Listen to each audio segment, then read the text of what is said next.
Whether we are there or not, ITSP Magazine still gets the best stories. Plenty of conferences and events spark our curiosity and allow us to start conversations with some of the world's brightest minds. In person or virtually, Sean Martin and Marco Ciappelli go on location and sit down with them at the intersection of technology, cybersecurity, and society. Together, we discover what the synergy of these three elements means for the future of humanity.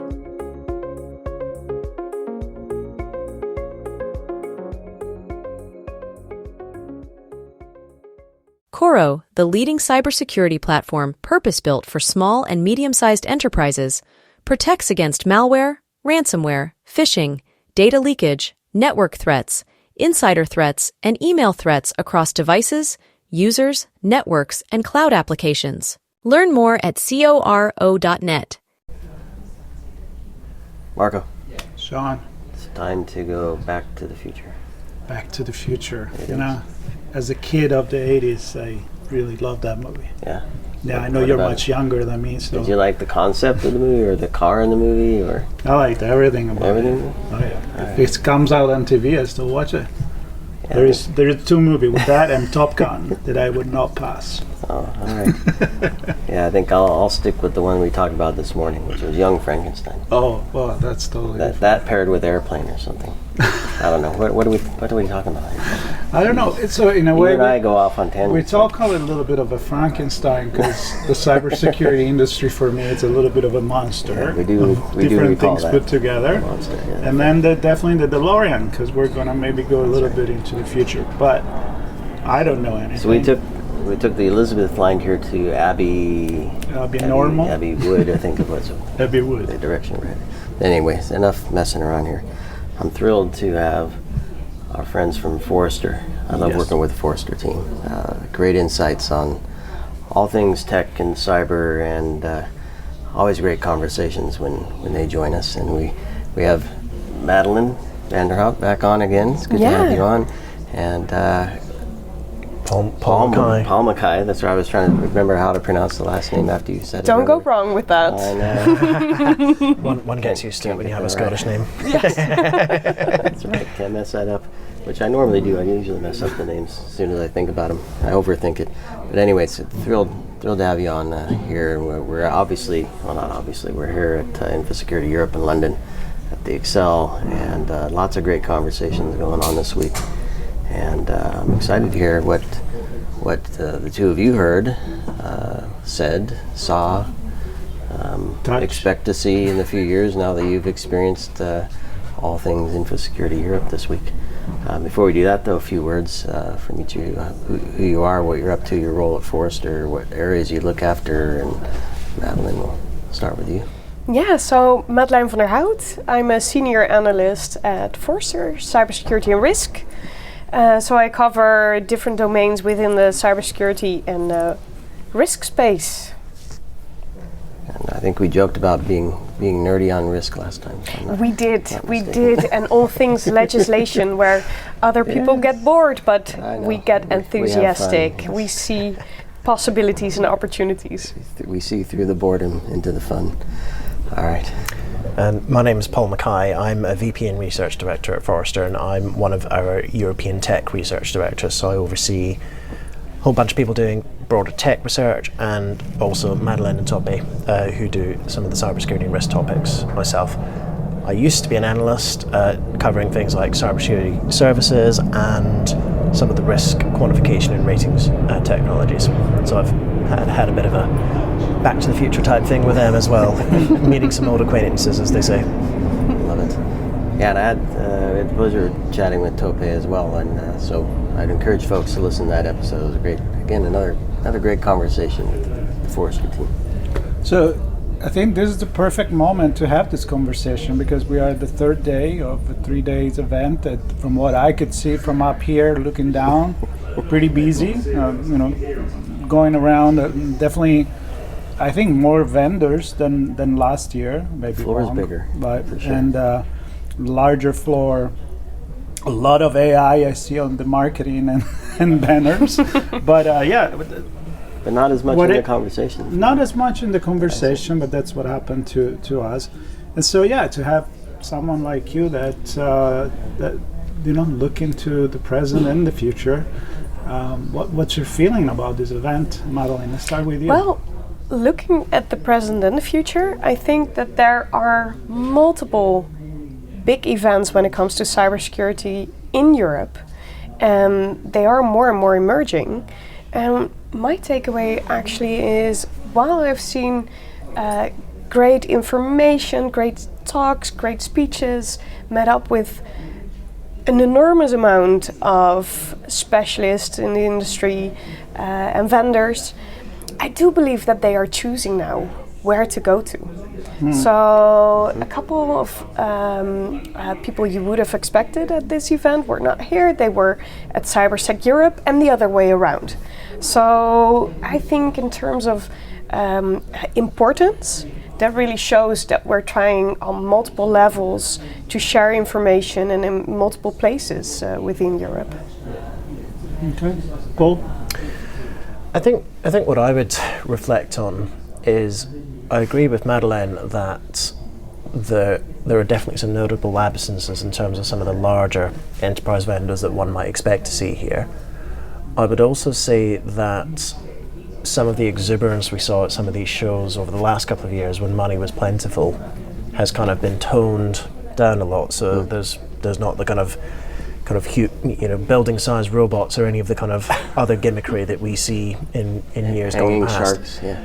And I think that reflects a little bit the broader kind of austerity that we see within the cybersecurity community. So as I said at the beginning, I spend a lot of time not just with security leaders but also tech leaders, and that kind of pressure from the business to do more with less is impacting security leaders now. So some of the things that I heard in conversations were really focused on, we need to really be effective in how we're spending our money, making sure we are very thoughtful with what we spend our money on.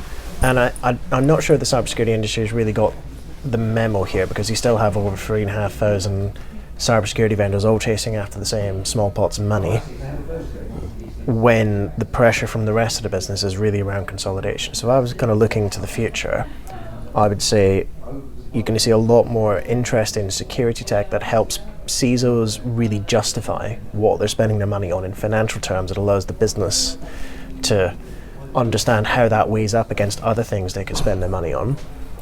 I also have heard a lot about AI from vendors, but also a lot of AI fatigue. You know, we've been through this a couple of times in the industry before. Well, yes.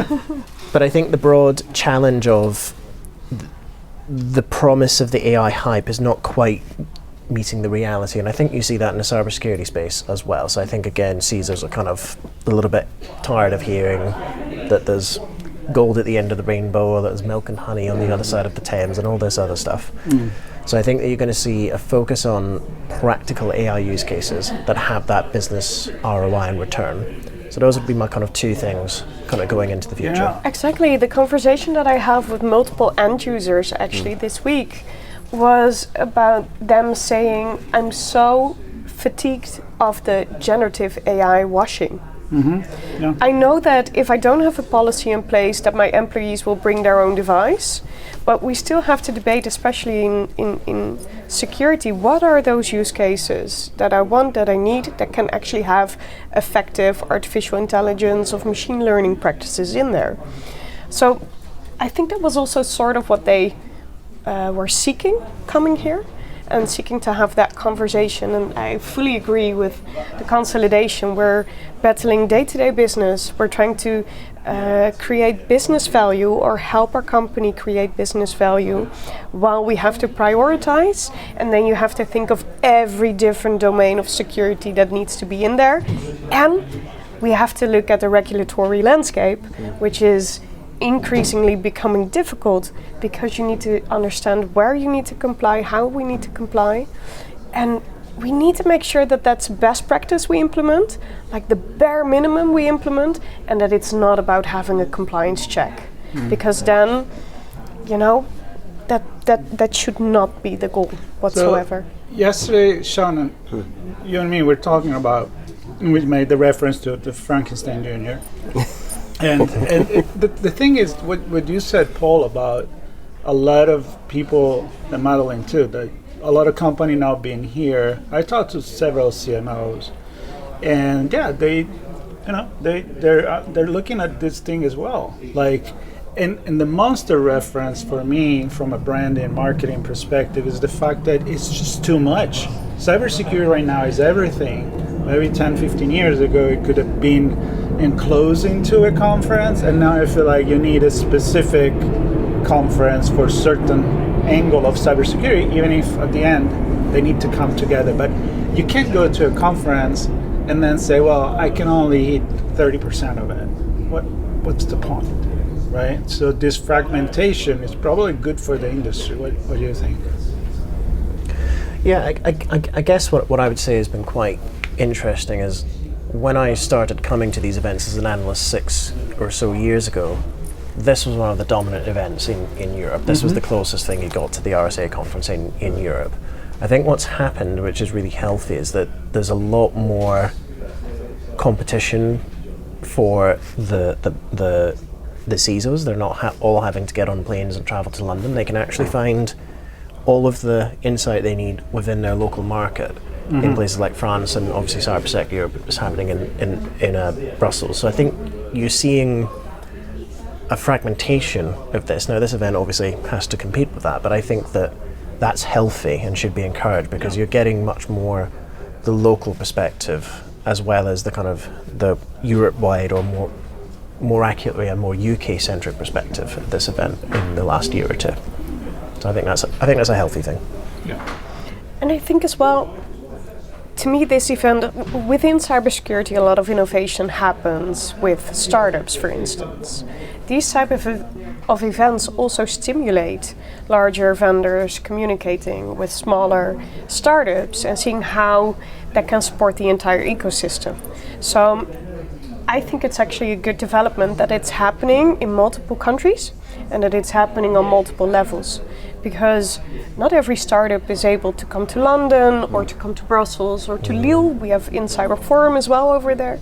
So I think it's good to fuel that ecosystem and to be aware of how to work with that.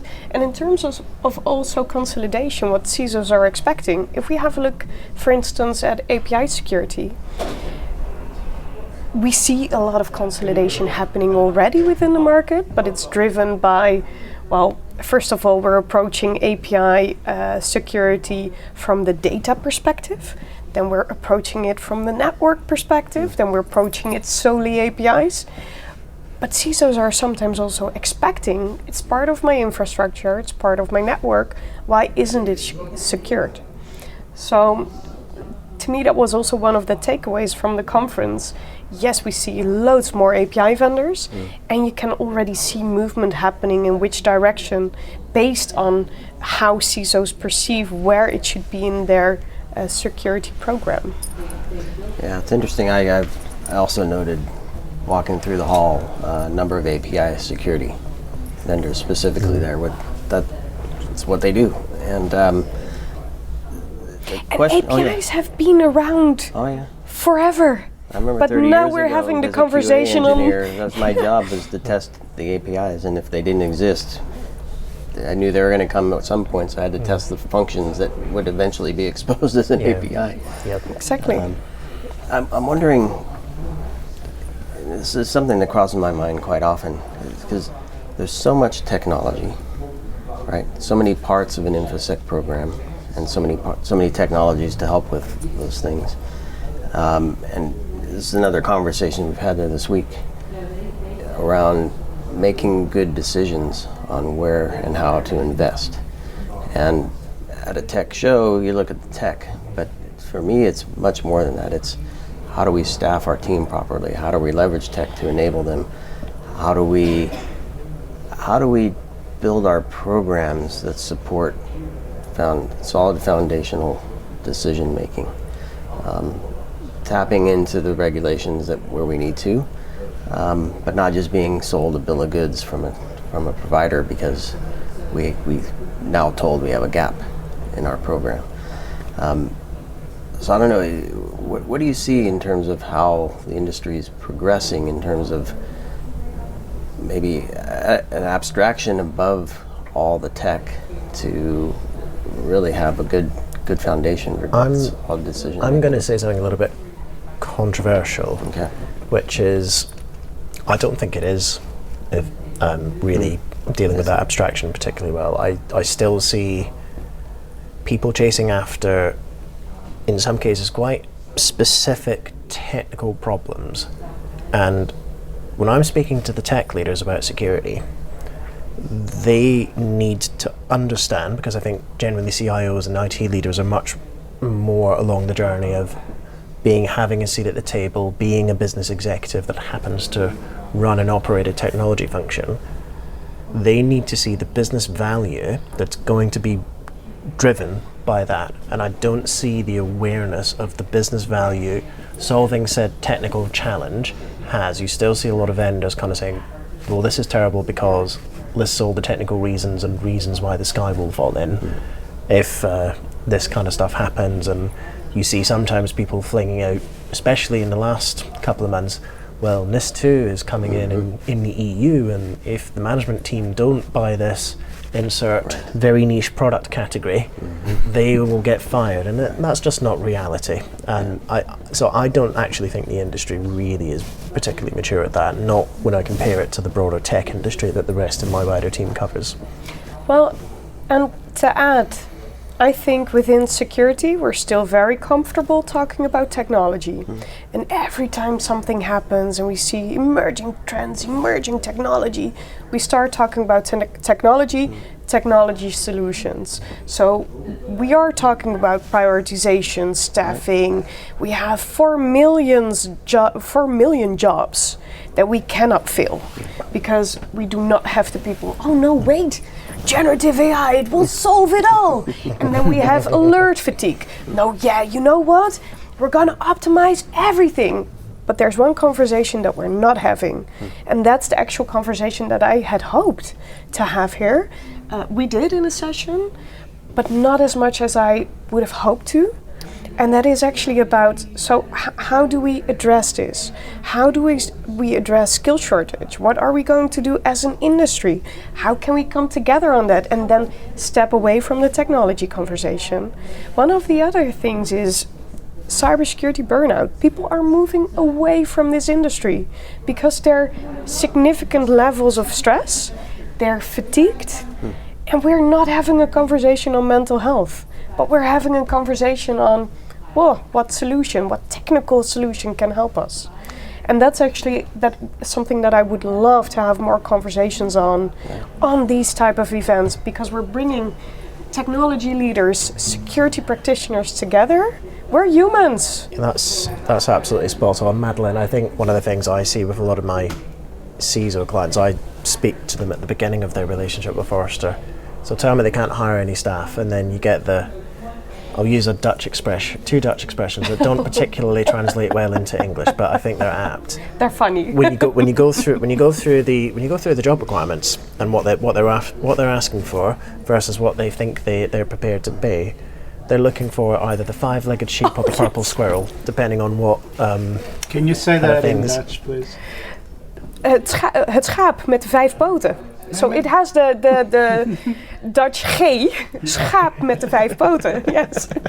So, which is actually an old expression, because I cannot imagine that a sheep with 5 legs can run very fast or is very efficient.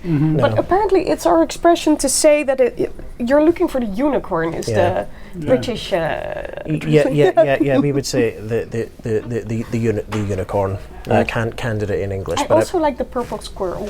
Yeah, so these are expressions that I've learned over the years from Dutch clients. But I think they highlight very succinctly what you see in the industry. You see people asking for CISOs that have experience of operating specific technology stacks and configuring and deploying them and all this sort of stuff. And you sort of think, a CISO is supposed to be an executive accountable for a security function and managing that up to board level if you're really hiring for a true CISO. So things like that are irrelevant. You also see kind of the other way around, where people are struggling to enter the industry because people are being asked to have 3, 4, 5 years experience plus all the certifications plus experience in technologies. I think probably one of my favorite ones was when somebody asked for 10 years experience in implementing a technology that had only existed for 6. I've seen Yes. things like that in the past before.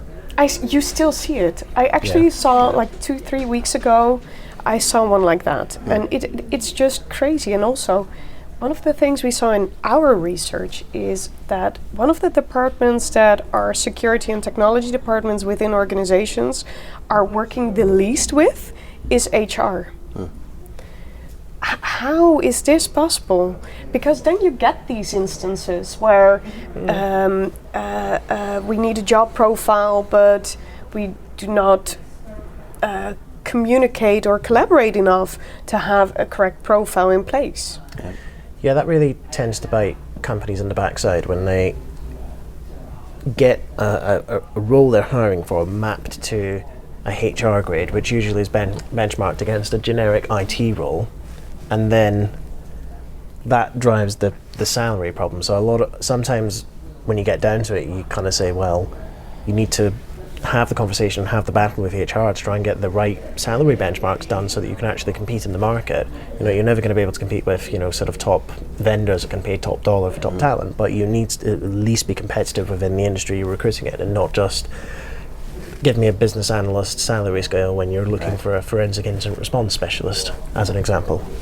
Well, Exactly. the purple squirrel or the sheep with 5 legs. Which one are you? I don't know. I'm thinking many others that I could get creative. But the point is the Must same be Italian thing. equivalent. I don't know. I'm thinking in Italian, but it doesn't come in my mind. But I know I see the point, which is I think that the reason for that is because you're kind of scrambling. I think, and you don't have an understanding of what's happening. Maybe because it's still a young industry, so young that you're asking for more experience. What the product is, and you're hoping for this mythological figure that is going to solve all your problem. So maybe it's a lack of strategy, lack of looking at what we really have. Let's play this hand with the card that we've been dealt. Yeah, I think a lot of it comes down to people perceiving that they're so stressed and busy they don't have the time to train or grow up anyone, so they're kind of looking for a ready-made candidate that exists in the market who just happens to not mind taking a 50% salary cut. If you look into public sector hiring, in many cases that is not an far from the truth figure. And also having a conversation on certification. So sometimes the goal is to have the certificate because then you're trusted to have the knowledge.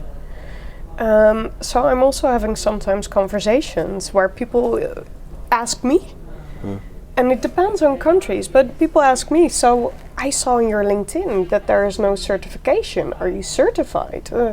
Etc., etc. And then to me it should be about, do you have the knowledge? And if there is not you don't have a certificate zero trust approach, how can we hire younger people into the industry because they just graduated, they want to learn, they want to have career paths.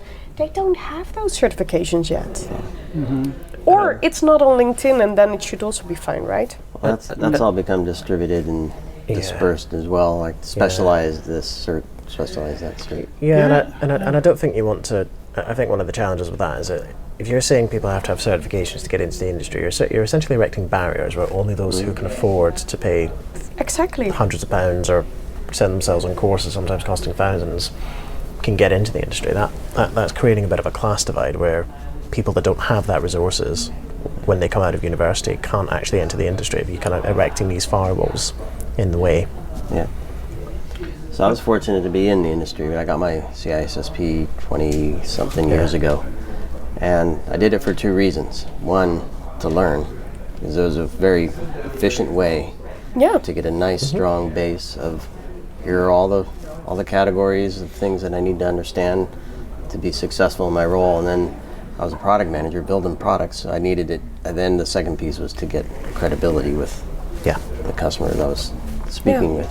I know we're kind of on time, but I'm going to ask one more question here. One more question. One more question. Yes, that's my trait. In terms of the maturity of the business, we talked, or the industry, we're not quite where we need to be in terms of how we're separating ourselves from technology. So I'm going to swing to the far end of this. It's something I ask on my show quite a bit, which is we see other parts of the business. We can call it transformation. We can call it heavy investment to get the best outcome for a particular function. We see it in marketing, right? Ton of money invested in marketing platforms and technologies and processes and programs with measurement and MBOs and all kinds of stuff tied to all that. And the company can see it's driven by data. I guess it's my point that I'm trying to make. Data-driven business outcomes, right? We make an investment. I'm not convinced that all this stuff in marketing is the accurate way to do it, but anyway. I believe that security has a ton of knowledge and a ton of data to really drive an innovative, tech-driven business in a safe way. And I think we're being dragged along as opposed to using the knowledge and data we have to create a better business. So my question to you, do you see an opportunity there? Do you see we'll ever arrive at a point where security is driving the business? Dun, dun, dun, and this is it. I will venture a response here. So I guess as I agree with your point of view here that the data is there, the knowledge is there. But one of the ways in which I'll illustrate this is that one of the more progressive CISOs that I worked with, who actually eventually evolved his role into becoming a CTO of a very large organization, told me one of the things he always did when he took on a new role was to go and spend a week with a salesman or just whatever, just really understanding the business. In enterprise architecture, we would talk about the value chains. How do we drive revenue? What are the ways in which the business makes money, and how do you secure those? That kind of business understanding, that industry knowledge, I think there's the opportunity to get that. There are promising technologies and methodologies and things like cyber risk quantification that I think are going to get us there on the journey. So I'm going to be optimistic and end on the note that I think we will get there. I think it will happen. We saw the same evolution from IT basement for the CIO function, and now I would say that the majority of CIOs I work with are very progressive and really do understand that their role is to use technology to help drive the business and execute on its strategy. I think security, if we get the relationship right with technology and we understand the ways in which the business makes money and how we secure those so people are doing things in the right way, and we're helping them to do their jobs, not getting in the way and providing roadblocks, I think we could get there. But I'm actually going to take it up a notch. I know we're at a business conference, I know, but is security really only a business problem? No, it's not. We're all consumers. We're all having a private life. We have a business life. On my phone, I have my private data. I also have my teams from my work. So that's the most valuable thing I have in terms of data. So taking it up a notch, it's not just a me and organization problem, it's also a civilian problem. So why not live with the understanding that we as a consumer, as a civilian, also have a responsibility, but also have power, so we can vote on parties that include digitization and security in their programs. And I think that's actually a way we should approach it. We should also look at how to educate civilians and how to educate organizations, and we can vote and we can have power in that sense. So why not approach it a bit on a more meso level? I agree. that's what I... It's very profound. If I can have my Back to the Future moment, or then like maybe progressing into Ford, Ferrari and Rush, then My show is technology and society. So I think I'm preaching to the choir. to the choir. I think we all agree with this. If you don't start with the base of education, you just don't have everything else. And my lesson from this conversation and what I Don't take let me up- ask a last question. I'm not going to ask. Yeah, well, that's for sure because we keep going. But we talked more in this conversation about the human element, which I love, than the tech.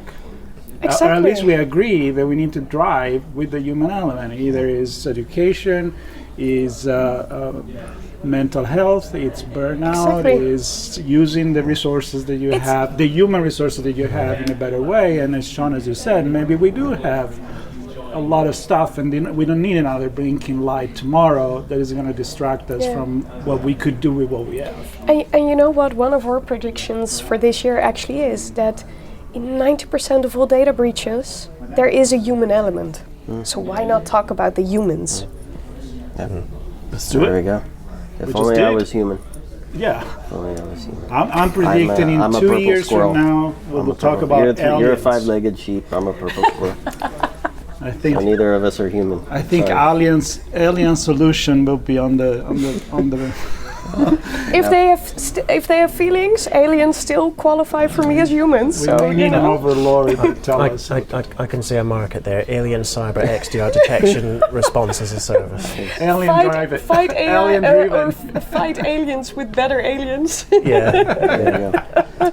Adversarial aliens. Marco, as the creative director, you have the fun task of photoshopping our photo that we're going to take after this. Oh God! Turn us no. into a Into five-legged sheep and a purple squirrel. I'll ask ChatGPT. There you go.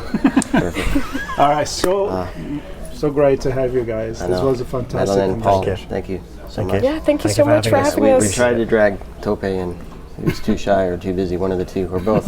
Or he just didn't care about us. Well, I think we got a lot. Anyway, we'll have another chat with him. I really enjoyed connecting with him. So Well, I hope the audience enjoyed it as well. If you have any comment, let us know. There will be links to this coverage on the podcast that you're Absolutely. hearing, and connect with any one of us or the guest. yeah, So stay Definitely. tuned, and we'll be back yeah, perfect. to Thanks, the guys. future. Back to Back to the future. Uh-huh.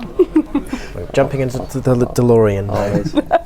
or into the Thames on a stand-up paddleboard. No, that I'm not going to do it. All right, thanks everybody.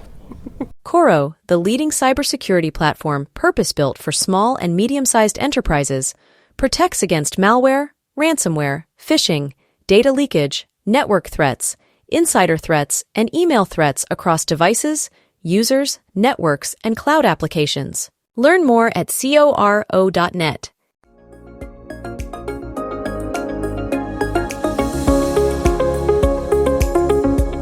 We hope you enjoyed this episode of Sean and Marco's on-location event coverage conversations. Please take a moment to give the show a good rating and leave a comment. Remember to share this podcast with your friends, family, and colleagues. Come back for more conversations and follow Sean Martin and Marco Ciappelli as they continue their journey toward redefining cybersecurity and society.